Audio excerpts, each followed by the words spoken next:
Não consigo falar igual você. Alexandre Starnino, à direita, ele falou que queria sentar à esquerda, mas ficou à direita, não tem jeito.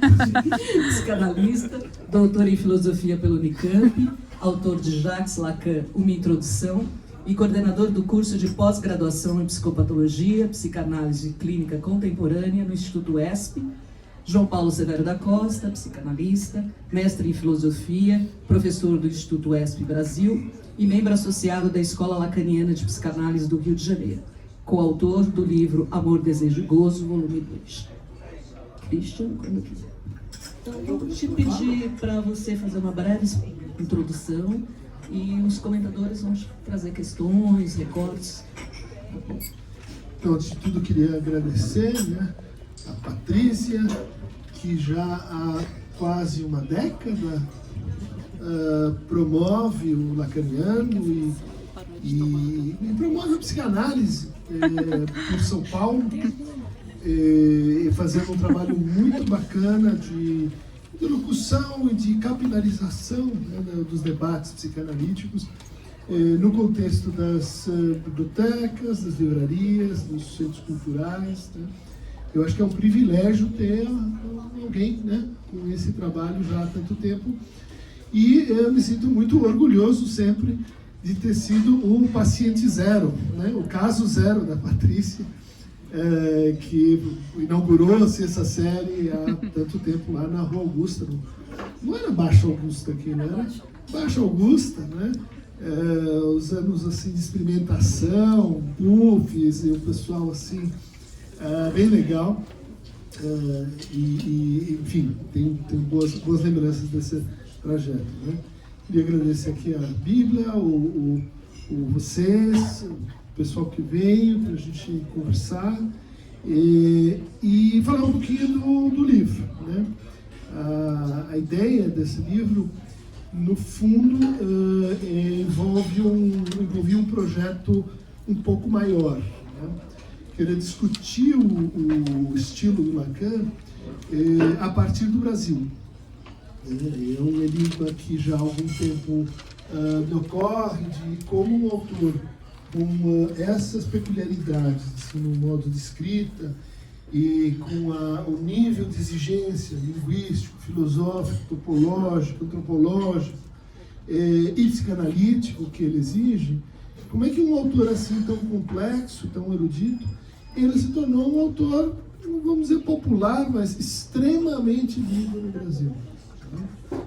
E lido, quando digo lido no Brasil, porque percorri assim quase todos os estados, tem 2 lugares que eu não fui ainda, e em todos a gente tem uma cultura de leitores, de escolas, de associações psicanalíticas lacanianas, que funcionam como polos culturais, que funcionam junto a cineclubes, que funcionam junto às vezes a universidades, às vezes a centros culturais, às vezes a grupos de leitura.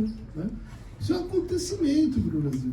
Um acontecimento para um país que, tem o seu retardo, vamos dizer assim, no nível que vai da alfabetização até a produção de um parque de pós-graduação e de acesso à leitura. Percorri muitas cidades assim, de médio porte, de pequeno porte, que não tinham nenhuma livraria, nenhuma biblioteca, mas tinha um grupo de estudos sobre Lacan. Isso sempre me intrigou, então o projeto era assim, levar adiante a pergunta sobre por que o Lacan assim, deu certo no Brasil e o que isso diz de sintomático sobre o Brasil e sobre o Lacan. O que isso fala da nossa idiosincrasia. Quer dizer, a primeira hipótese é de que, enquanto assim, provincianos, enquanto colonizados, enquanto, vamos dizer assim, uma cultura que se entende como periférica em relação às culturas centrais, quanto mais difícil, melhor. Quanto mais enigmático, melhor. Por quê? Porque aí você precisa de intérpretes, você precisa de embaixadores, você precisa de vamos dizer assim, representantes para fazer essa mediação. E isso faz parte do nosso complexo colonial, vamos dizer assim. Então, nesse sentido, é uma pergunta que remete a um conceito no Lacan, que é o conceito de estilo. Normalmente a gente pensa o estilo como algo que define a personalidade de alguém. Né? Essa pessoa tem estilo, pela forma como ela se veste, como ela fala, como ela se coloca. E isso, vamos dizer assim, é desconstruído pelo conceito de estilo no Lacan. Porque ele pega essa afirmação que vem de um historiador e naturalista, né, do século XVIII, que é o Buffon, e o Buffon diz assim, o estilo é o homem ele mesmo. Ele põe na contracapa isso, né? O estilo é o homem ele mesmo. E que confirma essa ideia, é o que nós teríamos assim, de mais essencial. Né? É o homem dentro do homem, é o homem assim na sua definição mais irredutível. Em cima disso ele diz assim, não é isso. Né? O estilo é o homem a quem eu me dirijo. Ou seja, o estilo é o outro. O estilo não está em mim, está em quem recebe, não em quem possui, sei lá, um conjunto de traços, dotes ou talentos. Daí a importância de... então se a gente está lendo Lacan e se interessando por Lacan, quem está fazendo o estilo Lacan não é o Lacan, somos nós. Isso fala de como nós estamos construindo, né, atribuindo a esse estilo algo que denuncia, né, sobre como nós estamos recebendo, lendo, traduzindo, compilando, estudando. Mas aí tem uma segunda volta, quando o Lacan diz assim, tudo bem, o estilo é o homem ele é mesmo, o estilo enfim, aquele a quem eu me dirijo, mas o estilo é sobretudo o objeto. E nessa formulação, a gente tem várias ramificações de interesse para a psicanálise, para a teoria crítica, para a teoria da cultura. Né? Porque o objeto é, no fundo, aquilo qual eu estou me relacionando nas minhas fantasias, nas minhas eleições amorosas, na minha pulsionalidade. O objeto é um conceito muito importante na psicanálise. Né? Mas a novidade que o Lacan traz para a leitura desse conceito, lá no Seminário 4, é que a gente acha que está se relacionando com um objeto, no sentido da positividade que o objeto oferece, em relação à sua aparência, à sua fenomenologia, em relação ao modo como ele se dá em presença. Mas, na verdade, o que faz o objeto é a falta do objeto. É a maneira como o objeto é perdido, a maneira como o objeto aparece como ali onde ele nos frustra pela sua ausência. Ali é onde o outro aparece privado desse objeto. Ou ali onde o Freud desenvolveu sua teoria da castração. A castração é tão fundamental para a psicanálise, não porque ela apele para uma deficiência, um eventual sentimento de deficiência corporal que a gente tem, mas porque ela é o condensado das faltas, né, das ausências, é o condensado da negatividade que define o objeto para aquele sujeito. Né? Como o Lacan diz, o estilo e o objeto, ele está falando de que o estilo cria um modo de relação com o que a gente perdeu.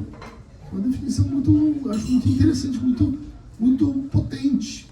Porque normalmente as pessoas, a partir do seu narcisismo, definem, se enxergam, se apresentam a partir do que elas possuem, né? Os seus monumentos, os seus títulos, as suas belezas, as suas histórias, né? Isso aí é pro lado de lá. Pro lado de cá, a gente olha para um sujeito, a gente escuta o sujeito como história das suas perdas. Como ele deixou de ser criança, como ele abandonou o seio, como ele largou a família, como ele, enfim, vem se relacionando com os objetos, naquilo que os objetos têm de indicar ali onde está a falta. E entre os objetos mais problemáticos, paradoxais, que Lacan inventa e reinterpreta, está o objeto da angústia. Então, o estilo de alguém é como alguém se angustia, né?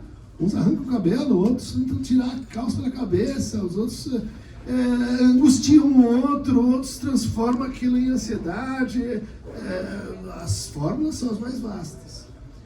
E a última formulação, né? Então são 4, o estilo é o homem, o estilo é o outro, a que eu me dirijo, o estilo é o objeto, é a que condensa as 3 anteriores, e onde Lacan diz assim, o estilo é o corte, que é mais ou menos como a gente então introduz separações, né, no sentido mais intenso e extenso, em relação aos nossos outros, em relação aos nossos objetos, em relação ao nosso narcisismo, em relação a nós mesmos.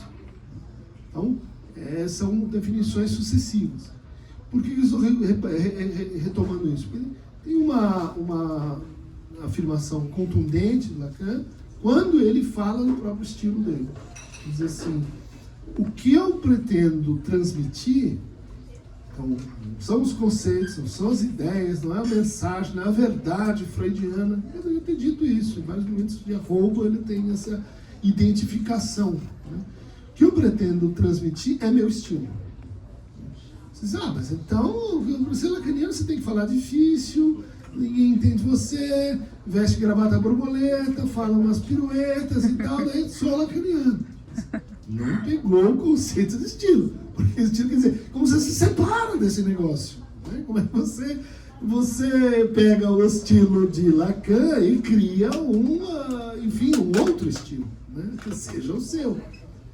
Então, a ideia é que o que está sendo transmitido é o estilo, e a noção de transmissão é muito importante, né, para a psicanálise lacaniana. Ela concorre um pouco com a ideia freudiana de formação, mas não a substitui. E a transmissão de estilo acontece, e isso também me chamou muita atenção, no interior de uma revolução cultural. Então, e tem a ver, a gente pode discutir isso. Né? A psicanálise ela se instala, ela entra numa cultura mais favoravelmente no contexto de uma revolução cultural. E eles dizem, puxa, mas até de onde ele está tirando isso? Dizendo, tem a ver com as revoluções culturais pelas quais o Lacan passou. Né?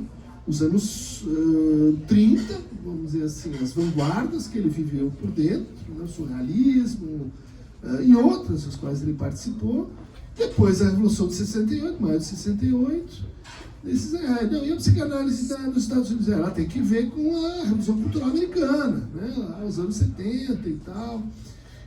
E o Brasil? De fato, a psicanálise chega nos anos 20, ela é lida pelos nossos modernistas, Oswald, Mário, o cara que escreveu texto sobre o duplo narcisismo, né? Eu esqueci. Todos os modernistas eram frequentadores do paulistas, né, eram frequentadores do Freud, também Antônio Cândido, Gilberto Freire, também os pensadores, né, desse momento da brasilidade, que é o momento da Revolução Cultural, né, a Revolução Cultural brasileira. Né, por isso que a gente conta a nossa história, por exemplo, nossa história literária, né, muitos aqui devem ter visto isso na escola, né? Como é que os períodos, né? Pré-modernismo, onde já se viu, você definia uma coisa que era pré-modernismo. Na França é simbolismo, maneirismo, você tem um estilo próprio, né? Não, aqui é pré-modernismo. Depois vem o quê? Vem o modernismo. Né? Depois do modernismo vem o quê? Vem o modernismo de segunda geração, né? Os jornalistas e tal. E daí o modernismo de terceira geração. Né? E depois do modernismo de terceira geração vem o pós-modernismo. Né? E daí acabou. Né? Século do fim lá do 19 até o começo do 21 é pré-modernismo, modernismo, pós-modernismo. Né?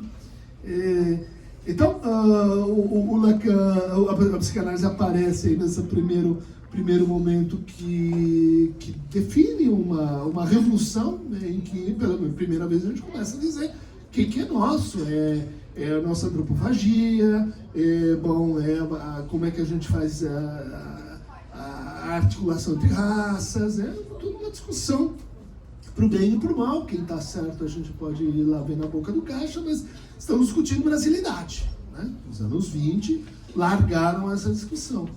E depois, né, você tem uma segunda entrada de psicanálise no Brasil, que são os anos 60, 70, quando você tem a revolução tardia da cultura no Brasil, com o cinema novo, com o concretismo, o neoconcretismo, quando o Brasil sai da ditadura, um pouco durante, né, mas ele sai por quê? Porque os exilados voltam, né?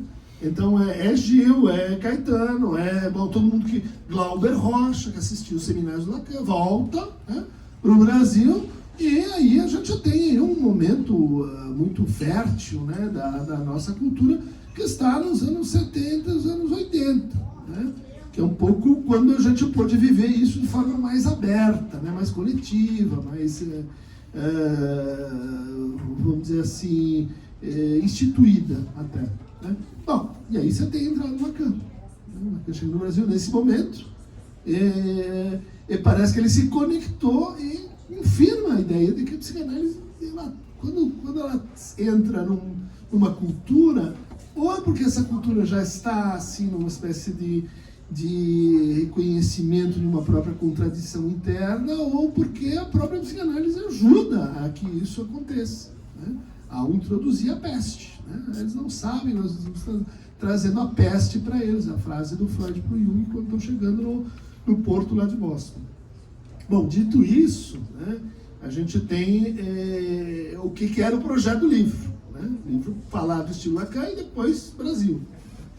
Mas, por motivos editoriais e do processo de publicação, a gente dividiu a coisa em dois capítulos. Então, tem o primeiro capítulo, que é esse que está aí, que é, vamos falar o que caracteriza o estilo do Lacan, né? E aí está posto, são quatro traços de estilo, e escutem esses traços a partir dessa ideia, né? Não é necessariamente o estilo de Lacan na África do Sul, no Zimbábue ou no Afeganistão. Por quê? Porque o estilo tem que ver com quem recebe, não é só a análise ali do objeto positivo e empírico, né? Então, dessa perspectiva, a gente foi lendo lá o que ele falava e o que falavam os comentadores, e pensando aí esse conjunto. O primeiro traço, pouco discutido e muito interessante, assim, a gente pensar desse ponto de vista, é que o Lacan, o que a gente chama, né, o texto lacaniano, que ele mesmo dizia assim, isso é um ensino, não é uma obra. Uma obra tem autor, recepção, você tem o conjunto, né, formado. Uma obra é, antes de tudo, um trabalho escrito. O que o Lacan faz são seminários, são comunicações. Ele fala, né, publicamente, e depois vem os outros, escrevem, né, compilam o que ele escreveu. Então, uma parte da dificuldade para a gente entender, ler o Lacan, ler o texto, é porque aquilo é um palimpsesto, né? Uma coisa que foi falada e que vai sendo adaptado para a linguagem oral. Para a linguagem escrita, né?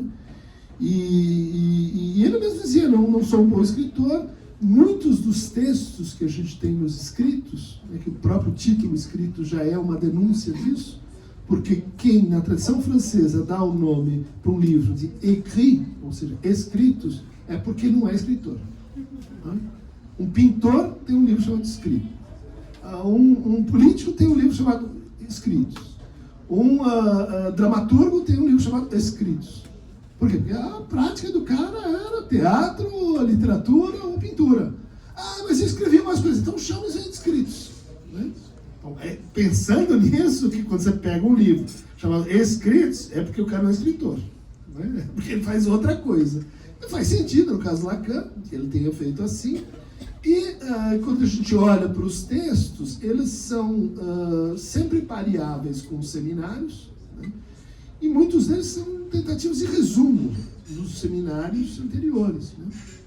O mais clássico delas é a questão preliminar para todo o tratamento impossível da psicose, de 58, que é um resumo do seminário 3, as psicoses. Né? Mas, quando ele vai resumir, o que acontece? Já passou um tempinho. Então, ele tem ideias. Ideias que não estavam lá no que ele falou. Ideias novas. Por exemplo, né, a coisa do esquema R. Não estava lá no seminário, mas ele põe. Daí fica lindo, fica assim muito articulado. Um resumo de 300 páginas, um texto de 20, mais algumas ideias que você vai ter no caminho. Quando você faz isso, o seu editor no Brasil, ela pega o 38 e diz, mais uma dessas, então você está fora, não dá para você, isso zoa todo o trabalho. Né? Mas ela faz isso do começo até o fim, com algumas exceções. Né? Então, é um cara que falava, não é um cara que escrevia.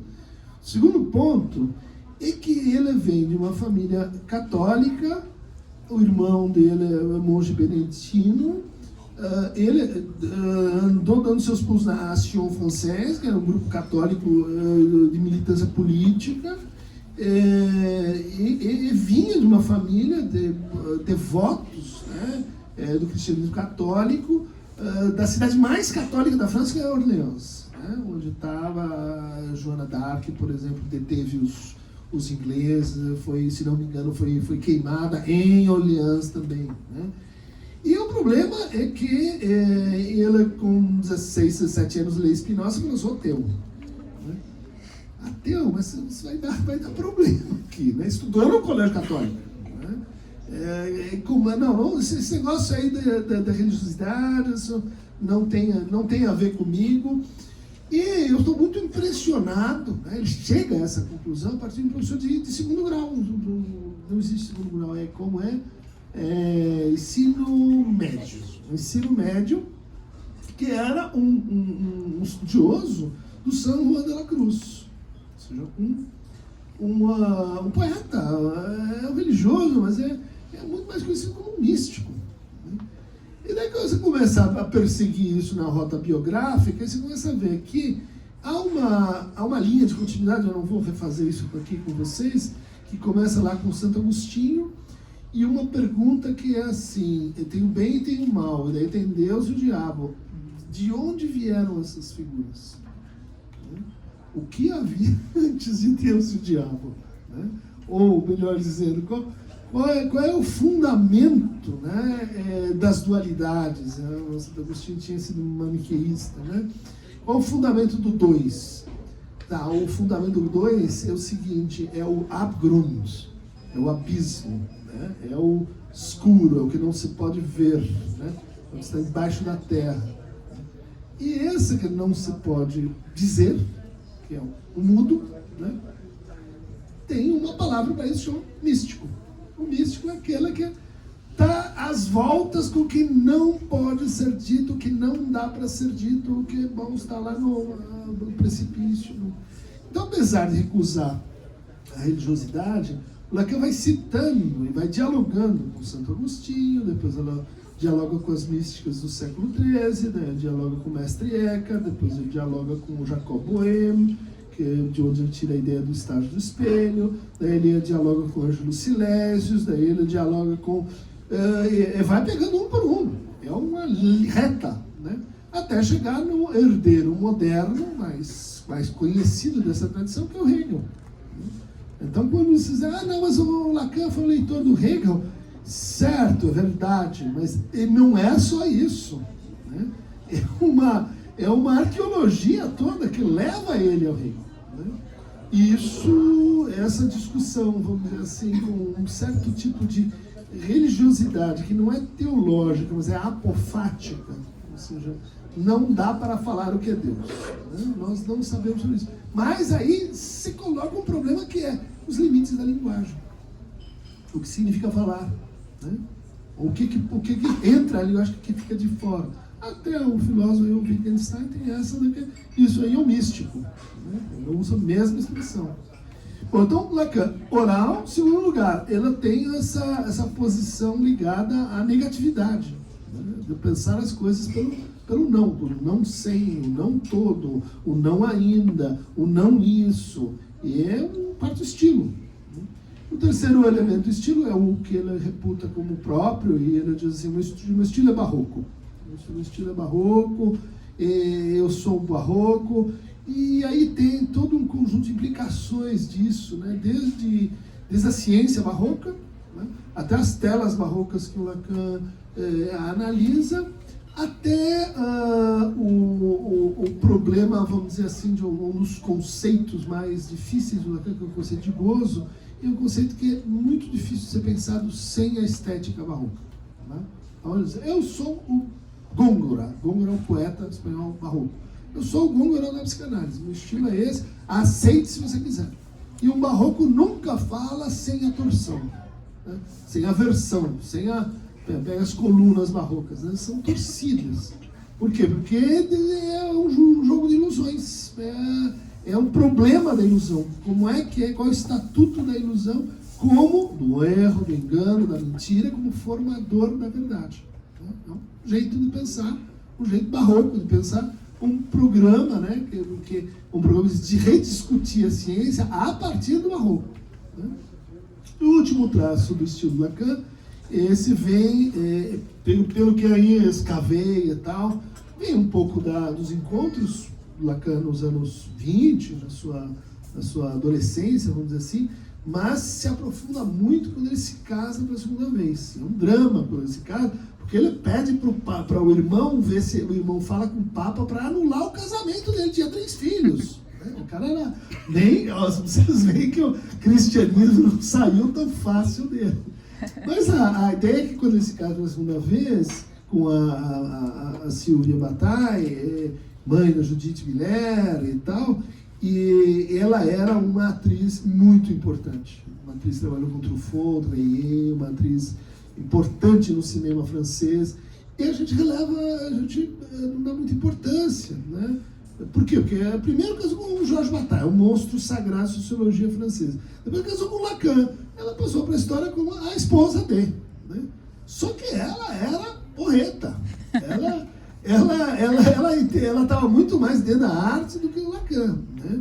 E quando o Lacan se casa com ela diz, então agora você vai conhecer meus amigos, né?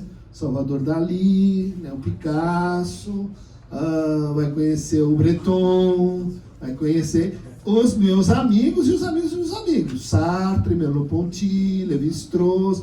Então o Lacan entra num circuito, ele é médico, né? Ele entra num circuito que, assim, a esposa dele que fez o trabalho, né? E até o fim, ela tem uma entrevista linda, onde ela diz assim, meu marido era um canastrão. O Francisco Coco, Tarcísio Meira, sabe? O canastrão é o cara que ele acha que ele é um astro de cinema, mas ele não é um bom ator. Ele é só um cara que está querendo fazer assim, ser um bom ator. Eu estou fazendo injustiça para os nossos similares nacionais, né? Mas, então, Lacan era um surrealista. Ele nasceu, se criou no surrealismo, ele descobriu as formas surrealistas, ele dialogou com o surrealismo, vem do surrealismo, uma tese que a gente discutia, a noção de real, né? De onde vem real simbólico imaginário? Do surrealismo, né? De onde vem essa ideia de que o ato psicanalítico é o ato poético? Isso é o surrealismo. E ele cita, então você vai vendo lá, então você percorre as referências do Lacan, Paul Eluard, né? O Paul Nizam, o próprio Breton, aqui e ali, o Tzara, que morava no mesmo apartamento, enfim, no mesmo prédio que ele, o cara estava na origem do dadaísmo, né? Então, esse é um resumo. Falei demais. Vamos ouvir aí. O que vocês acharam? Estou ansioso pelos meus leitores profissionais aqui. O que vocês vão achar? O tema do estilo do Lacan, primeiro de tudo, é convocante, né? No sentido de todo mundo que, por alguma razão, tem acesso ao estilo lacaniano, ao texto lacaniano, né? A transcrição, se é que eu posso dizer assim, dos seminários, né? Aí já é um parte também, que o Christian toca muito quando ele vai trabalhar a questão da oralidade, que ele citou.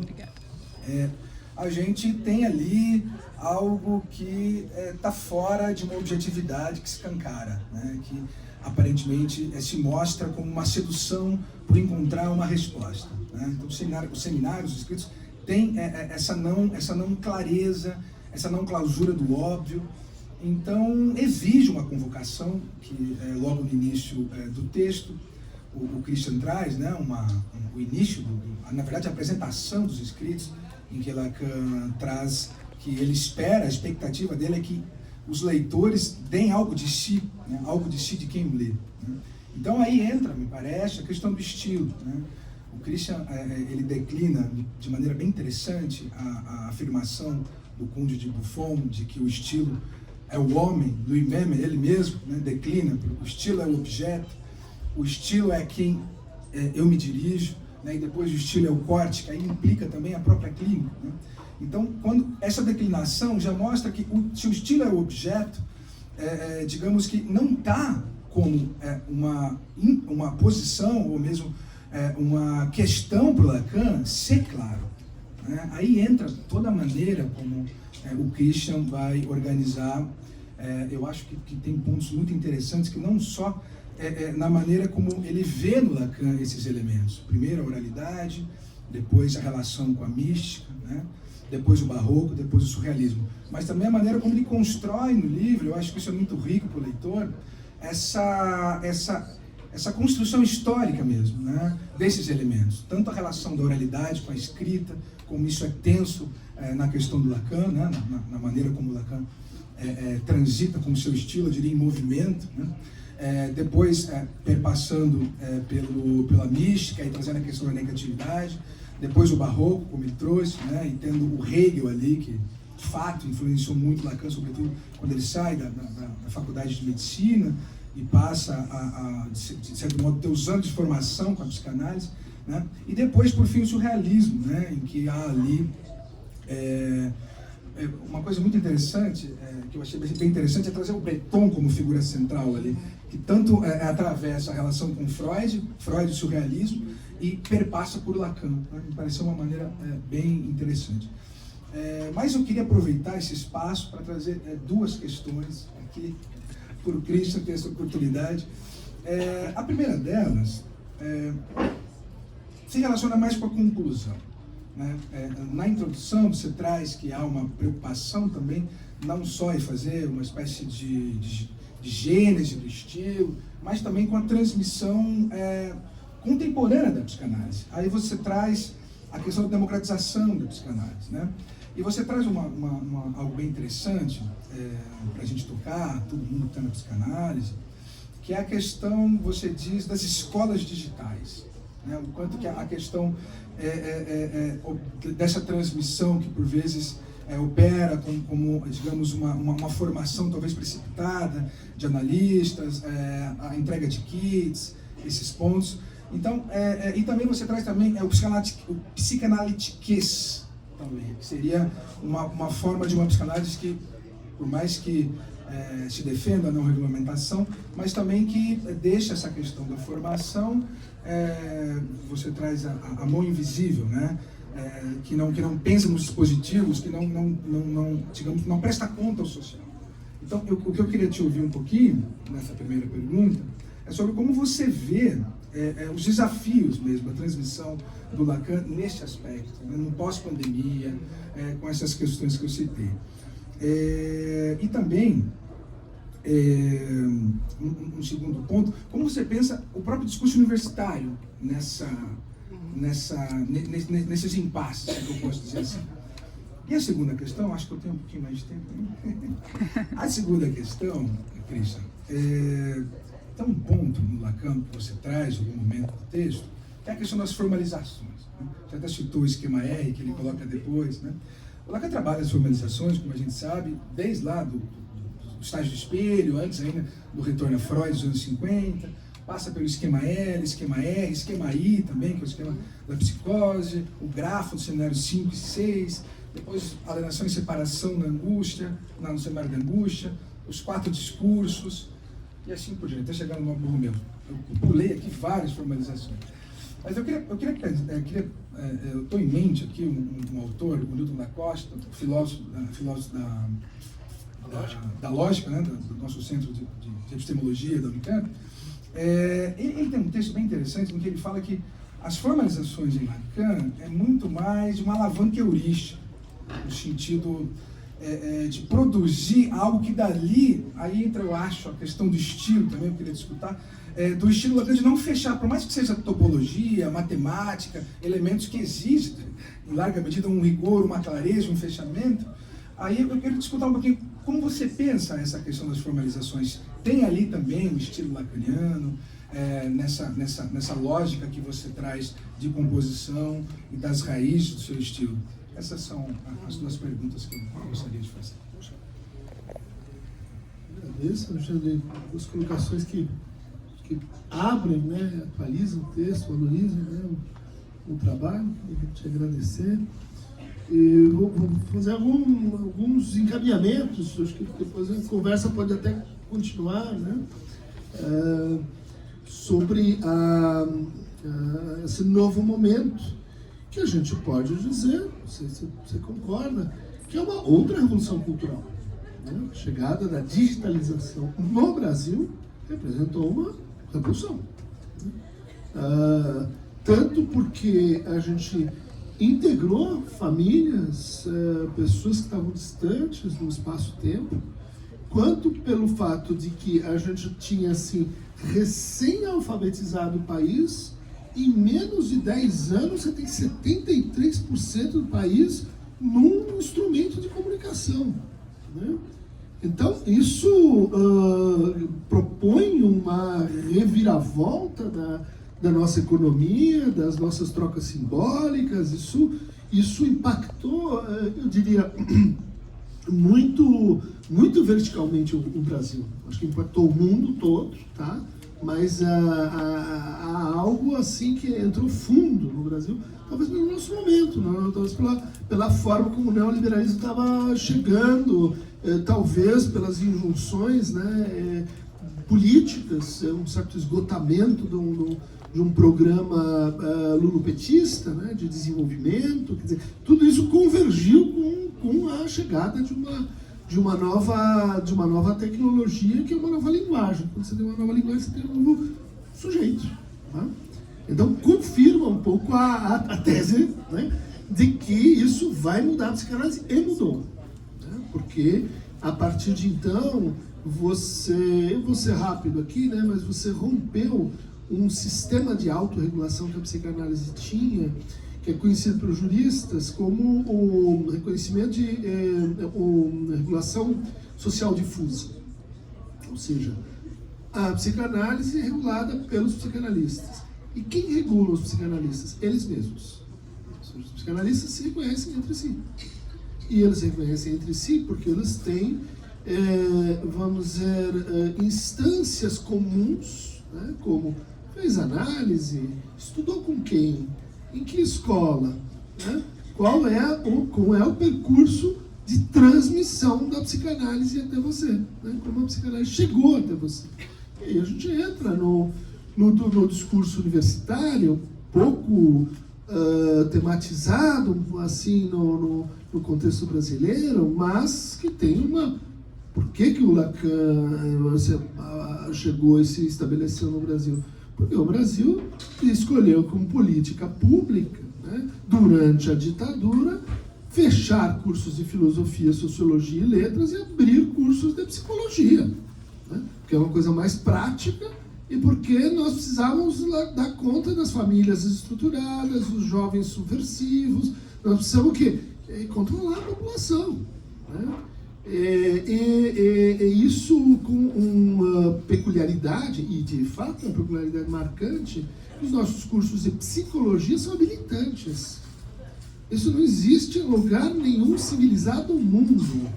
Né? Quer dizer, você faz o resto do mundo, 4 anos, psicologia, né? Até os franceses agora inventaram esse negócio Master 1, Master 2, 4 anos, e depois, se você quer clinicar, faça um training, 3, 4 anos, Reich, 3, 4 anos psicanálise, 3, 4 anos humanismo. Treinamento clínico é depois da faculdade. Não, nós inventamos um negócio aqui que em 1 ano, e daí o nosso curso de psicologia ele adernou para o fazer clínico de uma forma que é inusitada, que é própria. A gente acha que o resto do mundo é assim. Não é. Né? Então, essa ideia de, puxa, vocês estudam muito Freud na faculdade de psicologia, né? Tive recentemente em Duke. Duke é uma das Ivy Leagues nos Estados Unidos, né? Uma das universidades mais antigas e mais assim, missionadas, né? Duke, Harvard, Yale e etc. Eu fui lá ver o curso de psicologia. Né? Tá lá o curso de psicologia, você entra na livraria como essa, tá lá, primeiro ano, apostila do primeiro ano. Segundo ano, apostila do segundo ano. Terceiro ano, apostila do terceiro ano. Apostilado. Se eu folhei o negócio, é um negócio ridículo. Assim, é moído, parecia sopa, ralinha, sabe? Neuropsicologia, atenção, memória, Freud. Então tem lá 3 parágrafos de Freud, 2 parágrafos de Jung e 3 de Adler. A psicologia social é um negócio, vamos dizer assim, para você criar pesquisadores e para você dar um mapa para a pessoa, depois de fazer os 4 anos, ter uma condição para escolher. Volta ao Brasil. Né? É uma população gigante de pessoas, desde os anos 70, praticando psicoterapia e gente fazendo psicoterapia. Segundo ponto dramático, né? Porque a maior parte dos países do mundo você tem um engarrafamento tremendo para conseguir um psicoterapeuta. Né? Na Alemanha você tem fila, na Espanha você tem um colégio de psicoterapeuta, você queria alvará de táxi, tem 30 mil, você tem que morrer alguém para você conseguir o alvará para poder ser psicoterapeuta. Nos Estados Unidos é um inferno.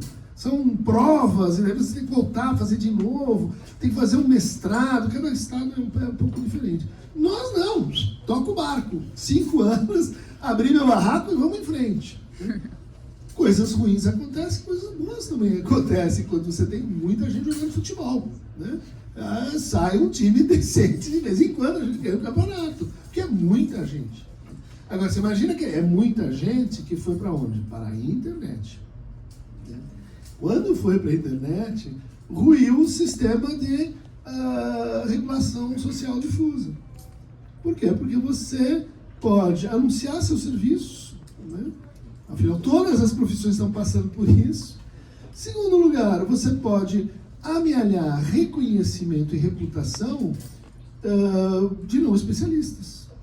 Né? Ou seja, se você tem, sei lá, 1 milhão de YouTube seguidores, não, eu acho que esse cara é bom, porque é popular.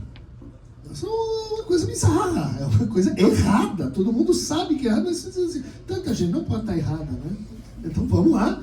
E isso altera bastante o que era a ideia de que, tudo bem, você pode fazer uma psicoterapia de base analítica, você pode se interessar pelo Freud, nunca teve no Brasil essa mão de ferro dizendo assim, não, verdadeiro psicanalista. Só os caras que estão loucos porque estão acreditando que são os verdadeiros psicanalistas. Mas na cultura, a psicanálise estava muito mais distribuída, muito mais capilarizada. Só que você tinha lá as referências, esse aqui sim, aquele lá eu não sei. Se você não sabe, não sabe. Não, então você quer um psicanalista? Pergunte a algum psicanalista, ele vai te indicar, ou assim por diante. Mas a hora que você consegue amealhar paciência, a hora que você consegue reputação, a hora que você, terceiro fator, começa a escutar e atender online, que é uma grande coisa. Já tinha um exílio, tinha partes do Brasil que não tinha nenhum terapeuta. Não, a saúde mental no Brasil é um queijo suíço. E aí você começa a poder escutar as pessoas que estão lá na zona, estão lá no Tocantins. Isso é uma revolução cultural. Né? Porque essas pessoas podem, então, ser escutadas. Junto com o Covid, você tem uma percepção aumentada, né, da importância da saúde mental para as pessoas, você tem uma pressão gigantesca para aumentar a quantidade de operadores de saúde mental. E rápido. Né? Isso vai gerar, né, um problema que é assim, nós queremos, é muita gente querendo, fazendo coisa boa, fazendo coisas ruins. Então vamos regulamentar a psicoterapia. Está lá no Senado. Né? Está lá. E o projeto que está lá, que vem de uma turma simpaticíssima, vocês sabem que eu adoro, que são os caras assim, realmente muito qualificados. psicologia baseada em evidências. Né? Há anos a gente tem um diálogo tenso, vamos dizer assim, e os próprios vão lá, não, vamos fazer o que é isso? Né? É fechar um barraco para nós, médicos e psicólogos. Quer dizer, mas entendo que isso seja uma resposta ao que está acontecendo. Só que se você excluir os filósofos, se você excluir o pessoal de letras, se você excluir as pessoas que vêm de outras formações, isso é obviamente um empobrecimento. E se você regulamenta nesses termos, vai ser uma perda para todo mundo.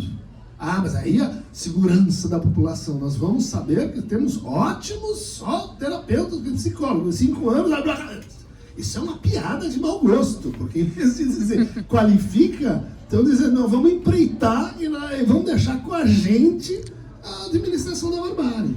Né? Bom, do outro lado, os psicanalistas vão dizer assim, mas o que nós vamos fazer? Porque nós precisamos democratizar a psicanálise. Como é que a gente vai democratizar a psicanálise, sendo que os psicanalistas são poucos, são objetivamente poucos, e sendo que a formação demora. E você vai dizer, não, mas é cara, mais ou menos. Se não tiver alguém aqui do Fórum Campo Lacaniano, eu desafio alguém a dizer quanto custa para você fazer parte do Fórum Campo Lacaniano, né? Ou seguir a sua formação e etc. Né? Garanto que qualquer academia é mais cara. Academia, hoje no Brasil, significa step, significa esteira, qualquer uma dessas coisas. Mas não tem gente para fazer o negócio. Né? Daí vem uma ideia brilhante. Vamos abrir uma universidade de psicanálise. Né? Aí vocês vão dizer, quem são esses caras? Esses caras, Uninter e companhia, estavam lá nos anos 70, 80, com uma ideia brilhante. Não tem ninguém que regula a psicanálise. Nós, hoje, lá atrás, temos aqui uma formação de psicanálise ortodoxa. Né? Eu li isso, eu participei daquele debate. Tinha um manual de como se tornar psicanalista, tipo esse da Duke, né? Que era assim, esse é inesquecível. Como diferenciar uma psicose de uma possessão demoníaca? Era assim. Você estava lá, né, meu cara? Você estava lá que eu lembro. Era assim, você deixa o paciente falar, né? Vai deixando ele à vontade, né? Vai dando corda e tal. E de repente você fala, é Jesus. Se o sujeito, vamos dizer assim, tem uma reação aversiva, é demônio. Se ele achar que, então Jesus está na minha parada, então segue que é psicose. Né? Não, o negócio tinha tamanho do divã. Como é que você faz? O divã verdadeiro tem não sei quantos metros e centímetros. Era um golpe. Né? E a gente se organizou, chama Articulação das Entidades Psicanalíticas do Brasil. Tem quase 100 escolas envolvidas. Né? E elas se organizaram só para dizer o seguinte: nós juntamos o conselho lá do Grifinória, né? Como chama, do Harry Potter, só junta o conselho quando alguém vier encher a paciência pra gente dizer isso aí não, aquilo lá não. A gente não vai criar assim a junta máxima dos psicanalistas, porque a gente só quer que ninguém ocupe indevidamente. Né? Então eles perderam, 2 vezes perderam no Congresso. Daí eles fizeram o seguinte, e hoje se lê muita psicanálise nas igrejas evangélicas, não só nas católicas, e é muito legal esse movimento. Por quê? Porque padres e sacerdotes escutam pessoas, muito bom que o Freud esteja na parada, mas isso não vai fazer os psicanalistas, né? Não vai dar. Esse mesmo pessoal tem uma ideia brilhante: nós não vamos organizar a psicanálise, nós vamos abrir uma universidade. E 40 anos depois, essa mesma universidade diz: agora vamos fazer um curso de psicanálise. Então, o resultado, a psicanálise está numa encrenca. Né? Porque você tem 2 formas de democratizá-la que são golpes. E gente qualificada debate no jornal, dizendo que a gente abriu um curso de psicanálise em graduação, a gente democratizar a psicanálise. Não, eu não posso concordar com isso, né? Mas acho que a gente vai ter que fazer alguma coisa, né? E provavelmente o que vai acontecer é que a turma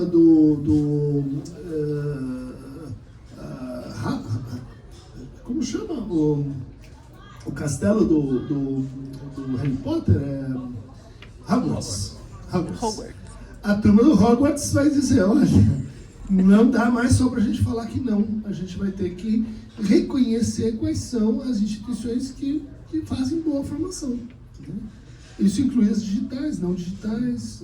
Isso vai dar uma conversa aí. Então, respondendo aí a tua primeira colocação, como é que eu penso, e isso está acontecendo agora. Né? Os dois projetos estão em votação, né? A prova, de fato, a existência de universidades de psicanálise e psicoterapia só para médico e psicólogo. A outra pergunta era sobre formalização. Né? Não queria me estender muito, mas eu acho que isso faz parte, né, da escrita, da exposição lacaniana, mas faz parte enquanto método. Né? A topologia é uma espécie de orientação metódica para a forma como Lacan organiza e tenta superar limitações dos conceitos psicanalíticos. Né? Isso tem uma datação, né? A ideia de que as ciências humanas elas são ciências, sobretudo, da linguagem, e que a linguagem ela tem estratos, né? Ela tem níveis. Né? A cientificidade das ciências humanas pode ser alcançada na medida que você vai saindo, isso está no Foucault, por exemplo, né? Do nível de narrativização para o nível de positivação de fenômenos, para o nível dos conceitos, no nível dos conceitos para a escrita dos conceitos, da escrita dos conceitos para a formalização dos conceitos. Então o horizonte do Lacan era basicamente isso, partindo da linguística e dizendo, olha, são formalizações em cima de formalizações. De onde ele tirou isso? Acho que o primeiro a ter a ideia da formalização foi o Lévi-Strauss. Né? Então, os primeiros seminários são aplicações metodológicas, estruturas elementares de parentesco, a teoria dos grafos. Você consegue mapear essa importação e poucos comentadores respondem a essa pergunta. De onde o Lacan tirou o projeto de formalização? Elas começam já falando, não, tem esse modelo, tem outro modelo, tem a topologia das séries, você estuda matemática, o pai da Isadora é um notável estudioso, talvez mais brilhante representante brasileiro dos estudos sobre topologia. Quer dizer, mas a ideia, ela vem, né, de uma importação da antropologia, né? E depois, na medida que ele vai vendo que o modelo linguístico ele já continha o modelo lógico dentro de si, ele vai ficando mais e mais ambicioso. E penso do programa de formalização do Lacan. Ele não é suficiente do jeito que ele está exposto. Né?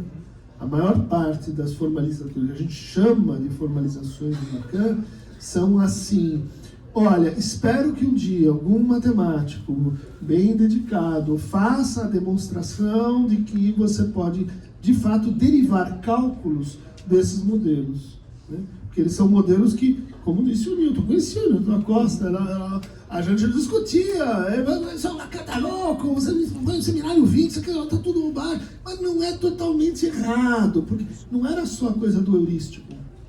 O Newton dizia assim, tem umas ideias no Lacan sobre o que é o conceito, sobre como o conceito e linguagem se relacionam, que são boas.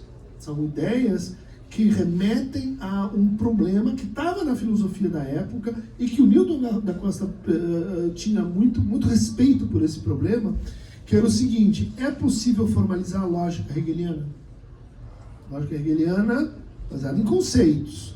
Um uso muito retorsivo dos conceitos, envolvendo contradição, vários níveis de contradição. O texto primeiro, doutorado de Newton, eu vou tentar responder se é possível ou não. E para responder a isso, ele inventa um modelo lógico alternativo, né? A lógica paraconsistente, onde você tem níveis de contradição, níveis de negação e níveis de trivialização do sistema. Né?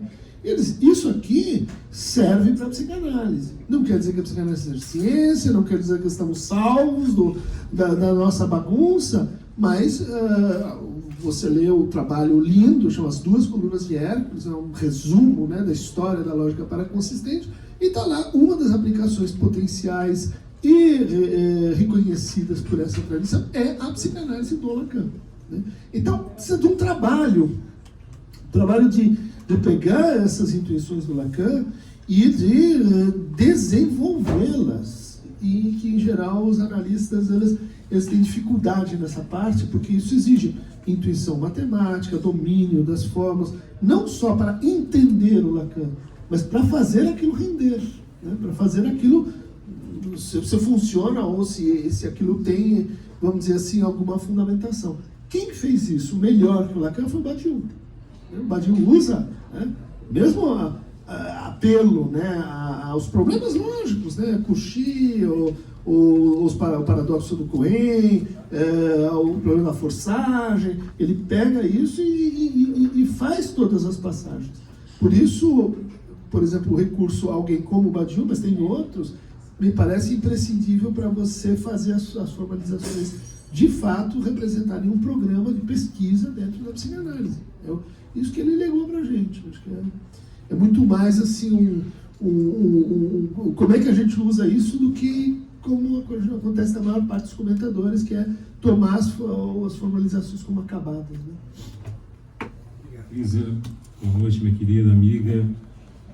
Alexandre Starnino, querido, obrigado. Christian, parabéns por mais essa obra. E eu estou preocupado com a questão que você mencionou agora sobre a psicose e a possessão demoníaca. Eduardo, você estava lá nesse evento? Ah, não. Tem parte com um dos dois. Eu ia perguntar justamente isso. Bom, boa noite a todos. A obra do Christian, essa obra em particular, ela respeita, na minha opinião, uma espécie de sequência que se estabelece a partir de uma proposta epistêmica, de um ordenamento epistêmico dentro da obra dele, mas também respeita muito as questões da contradição dentro desse processo epistêmico. Né?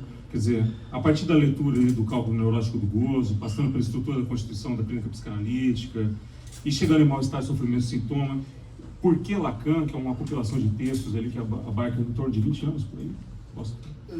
Você diz Porque Lacan, ele abarca um arco de 20 anos, mais ou menos. 20 anos. Por aí, né? Então ali a gente percebe bem como se chega a essa obra, que é uma obra que eu vou destacar assim como singular no teu percurso mais atual, em razão os seus últimos trabalhos, Lacan e a Democracia, a Biografia da Depressão, Lutos Finitos e Infinitos, vinha respeitando uma certa ordem de um programa de temas, de recortes temáticos.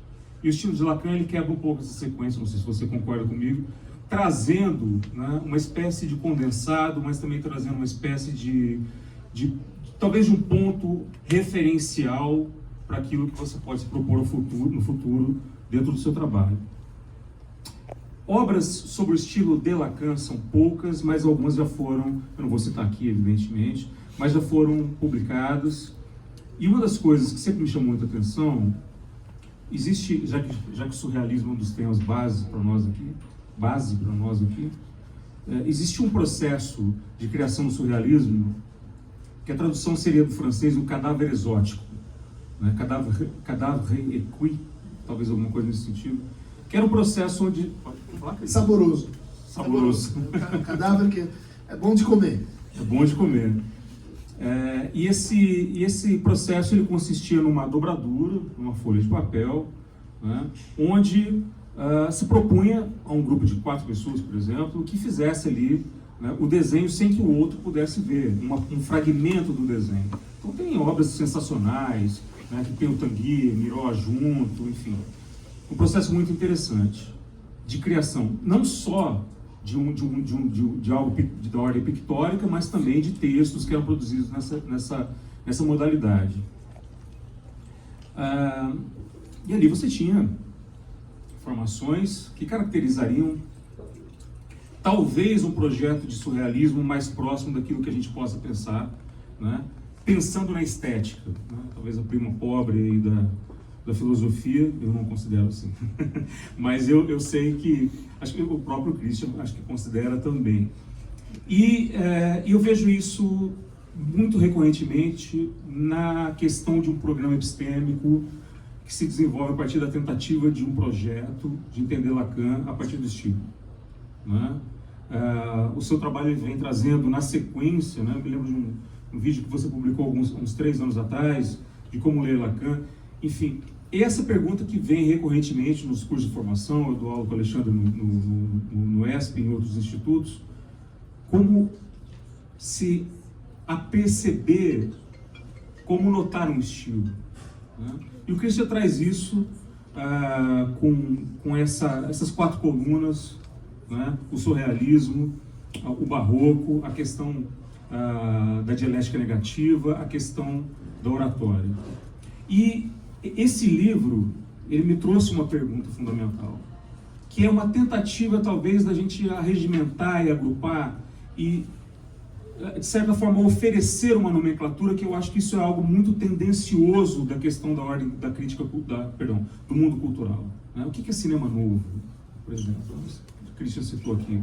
Você pega os fuzis, você pega Deus e o Diabo na Terra do Sol, e você pega Vidas Secas. O que forma uma ideia de cinema novo, né? O cinema pernambucano da retomada, que eu adoro, com caras maravilhosos como Kleber Mendonça Filho, Lírio Ferreira, o Cláudio Assis. O que torna a ideia de um cinema pernambucano? E vários já se propuseram a tentar responder isso, né?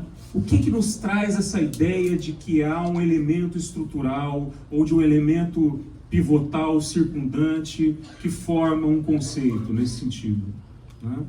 E a resposta é: não há isso, né? Essa resposta é oca. Essa resposta, ela é vazia de significado. Porque justamente, a partir da ideia do estilo como corte, primeiramente, a partir da ideia do estilo como sendo um algo vinculado ao destinatário, já nos dá meia resposta. Mas a ideia do estilo como corte, talvez produza ou venha nos auxiliar no processo, não de uma espécie de enquadramento estético, mas sim da ideia de algo que se dirige a esse espectador, mas produz o efeito a partir, não é, das questões, das contradições, desse olhar, desse oco, não é, que se forma naquilo que a gente tenta nomear. Eu tenho uma colega antropóloga do Recife que escreveu uma tese sobre isso, que é o cinema pernambucano, e ela desenvolve vários pontos de vista. Um deles é que a pergunta dela é assim: que forma? É a natureza geográfica, é o berço geográfico de um autor, do diretor? Não é. O Paulo Caldas não é pernambucano, né? É a temática, enfim, ela vai se desenvolver, e ela desenvolve uma ideia muito similar a essa proposta que o Christian vai desenvolver. Então, Christian, diante disso, também dado o avançado da hora, eu queria fazer uma pergunta para você. A sua produção, ela é uma produção já em torno de 30 anos, pelo menos em grandes espaços de circulação, por aí, né? Um pouquinho menos. 25. Hã? Não, 30. 30 anos. Eu queria fazer uma pergunta para você. Dentro desse projeto, a gente usa muito o termo pecados de juventude, né? Eu já vi você se referindo ao cálculo neurótico do gozo, né? Nesse sentido, eu não gostei desse comentário. Não, mas é os que ficam. Pois é verdade. São os que ficam. Mas a gente fala muito sobre isso. O que você considera um pecado de juventude epistêmico seu? Essa é a primeira pergunta. E a segunda pergunta... Revelações. Muito amigo. E a segunda pergunta que eu tenho a te fazer é o seguinte: é impossível que você fale, né, a respeito do seu estilo, tendo em vista, seria uma contradição lógica se eu fizesse isso. Mas qual é você mencionou agora a questão da psicanálise. Eu gosto muito quando você fala a respeito de por que Lacan Porque essa aderência ao Lacan, você falou um pouquinho hoje, mas já falou em várias outras oportunidades, inclusive no livro. Como é que o seu estilo, como é que você imaginariamente pretende o alcance daquilo que você possa entender, eu repito, imaginariamente, acerca do seu estilo? Essas seriam as duas perguntas. Poxa. Muito difícil. É difícil, né? É difícil porque quando você está na correnteza, você vai para um lado, vai para o outro, e não é bem o estilo que te governa, não é você que governa o estilo, é o estilo que te governa, né? Quando você vê, olha só, tem uma continuidade e tal, mas isso me lembra um pouco um pequeno trabalho do Edgar Allan Poe, que acho que como escrever um poema, uma coisa assim, onde ele analisa o próprio conto, né, do Corvo, né, da Valmont, e ele vai dizendo, olha só, isso aqui eu pensei de ponta a ponta, né, e vai mostrando que isso foi calculado e tal. Depois a gente constrói fácil, né, uma linha de continuidade, e é um texto irônico, para dizer assim, vocês, críticos literários, estão inventando uma coisa que não estava lá, né, como você colocou, né. E também gostei na tua pergunta, quando você se referiu mais ao gênero, né, ao gênero, cinema novo e tal, menos ao estilo que seria concedente a um autor, né. Mas eu gostei como você caracterizou isso como um conceito, em primeiro lugar, um conceito leve, né? É um conceito que não... E eu já orientei 2 ou 3 teses sobre a nossa noção de estilo e chegaram no mesmo ponto, que é um conceito muito rarefeito. E talvez ele seja feito para ser rarefeito, né? Quer dizer, não adensa demais, porque não vai funcionar. Ele é assim, um conceito que é atinente à forma ensaio, né? Você tem que ver as coisas do ponto de vista da totalidade, senão você tem que resolver as coisas ali mais ou menos rapidamente, então você aproxima, né? O estilo é um conceito aproximativo, né? E ele é feito, eu entendo ele assim, né, de fora para dentro, né? Não no Lacan, de dentro para fora, ele é a costura de uma borda, né? Um pouco como, acho que a Keita Less é um jornalista americano que é escalado para fazer uma entrevista com o Frank Sinatra, né? E ele é um garoto, assim, Frank Sinatra já é um super, né, ícone da cultura americana, e daí ele chega lá, a primeira grande jogada dele e tal, e o Frank Sinatra tá doente. Então, naquele dia não vai ter entrevista. Fala, putz, me ferrei a minha única chance. E daí ele tá ali desolado, daí ele olha pro lado, né, diz, e você quem que é? Eu sou o cara que segura o microfone do Frank Sinatra. Ah, legal. Como é que é segurar o microfone do Frank Sinatra? Ah, não, é assim, assado, né? Ele vem, e você? Eu sou o cara que penteia o cabelo do Frank Sinatra. Como é que é o Frank Sinatra? E daí ele percebe que ele está num lugar que está cheio de gente trabalhando com Frank Sinatra. E ele faz 18 entrevistas, né? E de todo mundo em volta do Frank Sinatra, né? E daí ela escreve um artigo clássico chamado Frank Sinatra Has a Cold, né? Frank Sinatra estava doente, estava com resfriado. Então eu construí o Frank Sinatra por todo mundo que estava em volta dele. Ele mesmo não veio, né? É como se fosse um figura e fundo, né? Você constrói o que está em volta e às vezes apareceu aqui no meio uma figura. Eu acho que isso é um pouco como a gente infere, né, a emergência assim, do estilo. Foi um pouco como eu procedi com o Lacan, e convergente com essa ideia de que o estilo dele era feito para você pôr de si, né?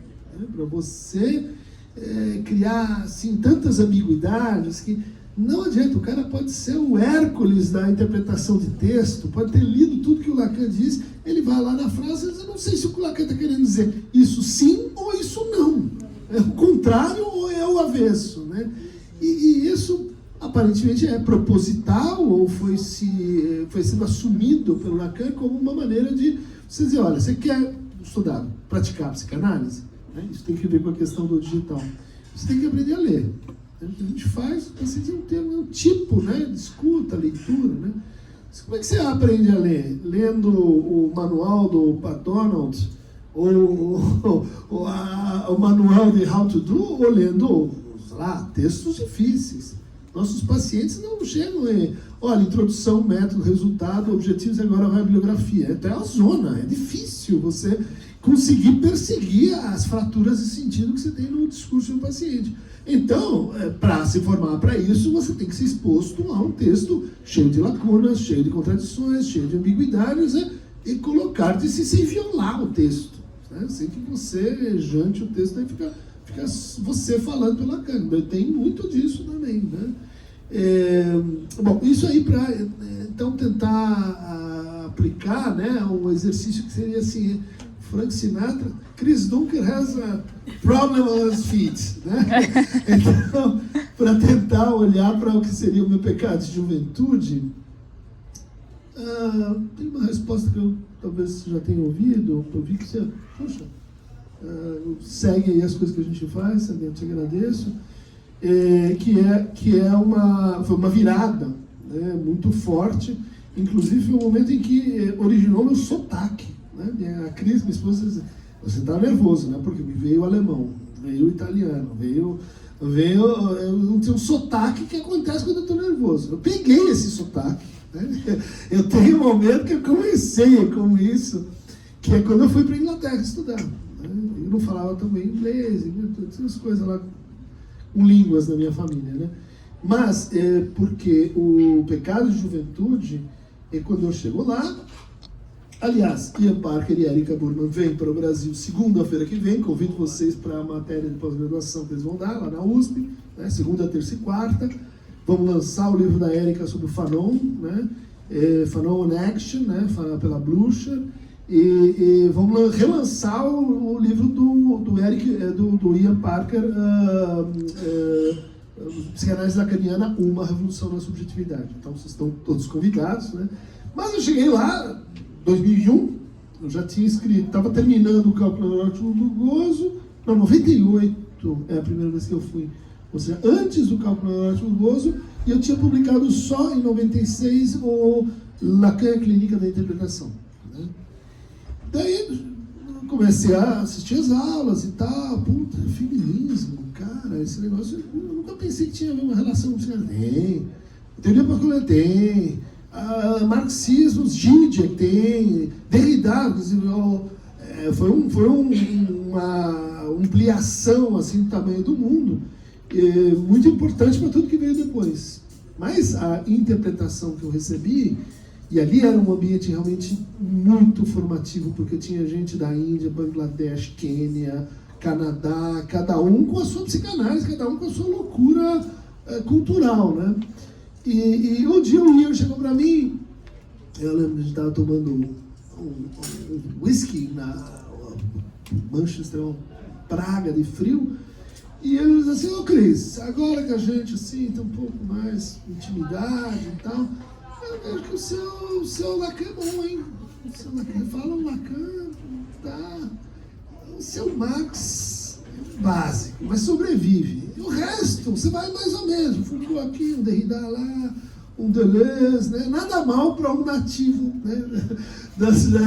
da periferia, falando isso com muito humor, muito carinho que a gente tem um pelo outro. Mas, e o Brasil? Assim, Brasil.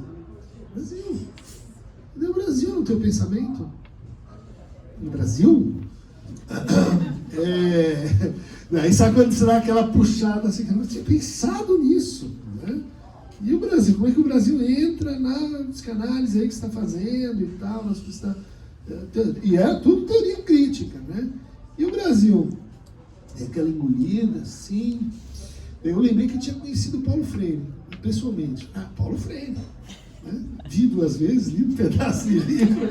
Então, Paulo Freire. Não, Paulo Freire é legal, Paulo Freire, Fanon e tal, esse cara é bom, né? Não, bacana, né? E que mais? X-Burger. Eu percebi que a gente fazia uma psicanálise que era o que o Paulo Arantes, meu querido professor da filosofia, dizia da filosofia. É um bom departamento francês de ultramar. Né? Nós estávamos em Paris, em Lyon, em algum lugar ali jogando a segunda divisão do campeonato francês. Né? Respeitado, a gente faz o nosso serviço, não estamos um desnível brutal, mas em Brasil a gente não entendia porra nenhuma. Então, meu pecado de juventude é esse. Né? Chegar lá, tem que ouvir de um estrangeiro, né? Que até aquele momento nunca tinha pisado no Brasil, que eu não sabia nada. Assim, já tinha tido estudo de problema brasileiro, tinha uma ideia de cultura brasileira, mas nunca tinha levado a sério. A gente tem que pensar o Brasil. Tem que pensar, ler quem pensou sobre o Brasil. Tem que entender, né, o horizonte da subjetividade da sua época. Então, tudo que vem depois está muito marcado por isso. Né? A descoberta do Viveiros de Castro, a tentativa de interpolar o perspectivismo ameríndio, as discussões sobre democracia e envolvimento da política, a Lacan-democracia, o engajamento durante os anos aí da retração bolsonarista, todo o resto é uma tentativa de assim, expiar esse pecado de juventude, né? Que era, e daí isso no fundo eu acabei voltando para análise assim, nesse contexto, porque eu percebi que isso era mais grave, assim, eu tinha estudado num colégio alemão, minha preocupação era europeia, eu estava deslocado, né, no país. Então, essa é a minha resposta. Em relação ao estilo, ele tem que ver com isso, né? Tem que ver com tentar pensar e introduzir, né, na estilística lacaniana, tal qual eu estou recebendo e tentando pensar a brasilidade. Né? Então, quando eu escolho essas 4 colunas, é porque o Brasil é um país oral, é porque o barroco foi a primeira linguagem que nos colonizou do ponto de vista estético, é porque o surrealismo é um correlato do que foi o modernismo para a gente, é porque a mística barroca é a nossa, me salva nessa hora esse tema, é o nosso hibridismo religioso, é a nossa paciente que joga cartas, o Búzios, e o outro que tem o Santa Bárbara, e ao mesmo tempo a sua versão afro-brasileira, e isso tudo precisa entrar na nossa forma de pensar, né? Então, acho que meu estilo tem que ver com isso. Depois teve uma virada, acho que importante no meu estilo, que foi quando eu encontrei os garotos da banda do meu filho, né? Falaram: tiozão, você está envelhecendo rápido demais, isso aqui é rock and roll. E eu gostava de rock and roll na juventude, então meu pecado da juventude, ele voltou, falou: agora preciso ser mais rock, né? E depois o Tebas e a ideia de que eu tinha feito teatro na faculdade, tentei fazer um filme, né? Essa história não contei, acho que nem no YouTube. Eu tentei fazer um filme na época que você não tinha filmador no Brasil. Uma filmadora era um negócio desse tamanho, caro para caramba, e era coisa de rico. E daí chegou um cara que tinha uma filmadora, que o pai dele, não sei o que, tinha uma filmadora. Vamos fazer um filme, vamos fazer um guerrilha. Tem restos, porque o filme jamais foi montado por causa de um detalhe. Então vamos lá filmar. Convoquei a turma, a gente fez, cada um fez um ator, era uma coisa meio assim, eu sei que vou te amar, sabe? Glauber Rocha, dentro de uma casa, assim, lá na FAU, na Faculdade de Arquitetura.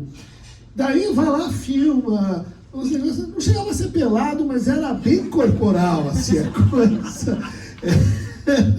Era um pecado de juventude.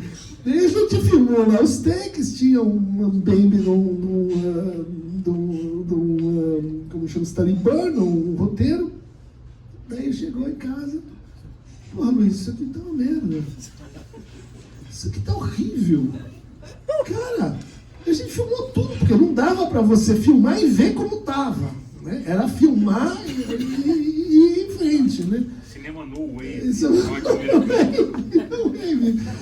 Daí cheguei em casa, porra, a gente passou aqui um tempão e tá horrível isso aqui, bicho. O que aconteceu? Eu não sei o que aconteceu. Mas tem que ter uma explicação. Será que estava desregulado? Eu não sei, não sei. O que será que tem acontecido com o cara que tinha a câmera, né? Até que eu falo, bicho, a cor dessa bosta tá horrível. Daí ele vira pra mim e fala, será que é porque eu sou daltônico? O cara filmava, ele era daltônico. E não lhe ocorreu que isso podia gerar um filme totalmente inviável. Mas para tudo isso, para dizer assim, foi uma coisa que eu ouvi uma vez o Contardo, que fez um clique pessoal, né? Eu falei para ele mais ou menos assim, Contardo, você é um traidor da tradição lacaniana. Mas que é austero, pesado, que é isso aí, meu, casaco de preto, todo mundo assim meio melancólico. Você vem com essas florzinhas no jornal, falando amor e não sei o que. Tá. O que aconteceu, cara? Os Estados Unidos, ele fez a sua cabeça, você nasceu na Itália, você estou na Suíça, com Lacan, e agora fica com esse negócio e tal. Ele me respondeu assim, o senhor tem razão, Cris, de fato, eu tenho uma mudança de estilo muito importante e tal, mas é que eu percebi, num dado momento, que eu não era mais o Contardo. O Contardo tem uma história de ser, trabalhou em filme pornográfico, que eu falei, pô, parecido, né? E ele falou, e eu passei boa parte da minha clínica fazendo um negócio que eu achava metodicamente correto, persuasivo, do ponto de vista assim, do jeito, né, do silêncio e tal, como tinha sido na primeira análise. E aquilo, de repente, não tinha a ver comigo. De um jeito, uma história cheia de coisa, interessante, nunca entrava nada no que eu estava fazendo. Eu falei, então, os Estados Unidos não me deixou mais americano, me deixou mais contardiano. Então eu falei, isso é coisa interessante, né? Acho que foi um ensinamento assim que também foi muito importante para eu. Vamos lá, então meu estilo tem que ser, enfim, as circunstâncias da minha vida, falar um pouco mais, né, integrar um pouco mais as coisas que eu passei, inclusive porradaria para cima de imitadores do Lacan, né? Lacaneses.